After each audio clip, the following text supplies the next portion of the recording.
President signs proclamation for election, says PPPC ready to face electorate on its track record. Climate Change Office takes awareness sessions to Region 7. Surinamese psychologist hosts mental health workshop. Guyana Fire Services commissions $139 million training facility. And Robert Allen Gates makes stunning claims at Walter Rodney's commission. With this GINA News Capsule, I'm Shivani Rampasad. Good night.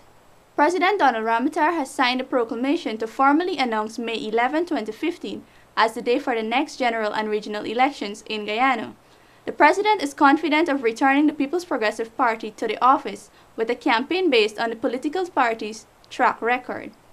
Even though the last 3 years was very constrictive because of the fact that the joint opposition got a one-seat majority in parliament, I'm still very proud of the last 3 years, what we were able to achieve in these circumstances. And I'm proud of the total record of the PPP Civic in office. I think from the time the PPP got in office, we have transformed this country. So I am running on solid grounds. The president has appealed for calm and peace as Guyanese go to the polls on that day. As the government of Guyana continues on its quest to address the issue of climate change while promoting economic development, residents of various communities in Region 7 were recently educated on the issue. They were also updated on measures undertaken by the country to protect its forests and reduce the level of carbon dioxide released into the atmosphere. A lot of focus was placed on the country's low-carbon development strategy. So in addressing climate change, you're also helping to address national development, because by helping to reduce the impacts of climate change, you will help the country to not suffer as much from the climatic events that will occur. And in essence, it's helping the country to ensure sustainable development and national development. And many countries in the world are starting to develop a low-carbon lifestyle and develop low-carbon projects, which help to mitigate climate change. The Walter Rodney Commission of Inquiry resumed sitting on Monday.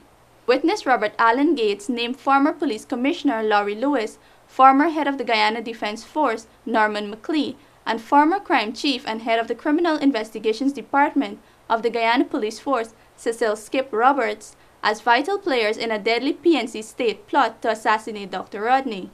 Gates revealed that he was aware of 6 plots to kill people. 4 of those he remembers as Dr. Walter Rodney, Dr. Rupert Roopnaraine, and WPA activists Ohini Kawama and Edward Dublin. The Guyana Fire Service is now equipped to train ranks as fire and rescue operatives as a $139 million training facility was commissioned at Leonora. The training complex will enhance the service's ability to execute its mandate in facilitating training of ranks for the roles of fire and rescue service operatives. Is testimony to the government's commitment to modernizing the service to a full-fledged fire and rescue service, offering a variety of emergency services to the citizens of Guyana. This training complex is equipped with an information technology room, a library, kitchen, barrack, and a classroom area. A Suriname-based psychologist, Professor Toby Grasma, recently hosted a one-day mental health workshop on suicide prevention at the National Library to educate officials from various ministries and non-governmental organizations on the issue. Addressing participants, the professor pointed out that suicide is a threat to persons who are feeling oppressed and with a desire to change an unbearable situation due to risk factors which may include mental disorder, personality disorder, alcohol dependence, and some physical illnesses, including neurological disorders, cancer, and HIV infections. Over the years, the Ministry of Health has placed a lot of emphasis on the issue of suicide, and as such, several similar workshops were also held. And a National Mental Health Action Plan was developed to deal with the numerous aspects of mental health. Thank you for watching this GINA News Capsule. Do join us again. I'm Shivani Rampasad. Good night.